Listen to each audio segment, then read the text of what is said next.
Good evening, I'm Tierra Carpenter. The Carbondale and Heron Police Departments have begun a joint investigation of 7 armed robberies. Incidents at local businesses were committed by similar suspects, leading authorities to believe they are connected. Suspects have been described as 2 black males, often wearing masks. Illinois police confirm an active shooter at Mattoon High School. 1 student was shot and is in stable condition. The shooter was disarmed by a teacher in the cafeteria. The male suspect, a student, is in custody. A man and 2 children are dead following a house fire in Bloomington. The fire happened early yesterday morning, right before 3. Authorities say they believe the fire was intentionally set. However, a suspect in the fire has not yet been identified.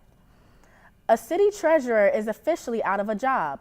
Ryan Thorpe was fired yesterday from the city of Ziegler. Thorpe's firing comes after a city hearing that announced an audit revealing embezzlement of more than $250,000. The FBI raided Thorpe's home and office last month. Authorities may have a harder time seizing property from crime suspects.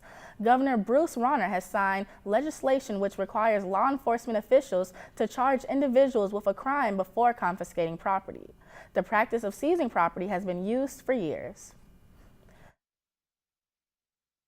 Owns the old firehouse at Oakland Avenue and Walnut Street, and some aren't too happy about the outcome.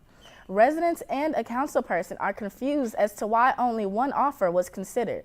One neighbor of the firehouse believes the decision wasn't made transparently. Oh, it seemed like it was all done in secret, that the board went into a secret meeting or private meeting, and they decided to accept his offer. It's 2014. New efforts for healthcare reform draw some conflict in the GOP. Senator Rand Paul condemned the bill on Twitter, saying it was amnesty for Obamacare. But the president thinks the legislation by Senators Lindsey Graham and Bill Cassidy will get the job done.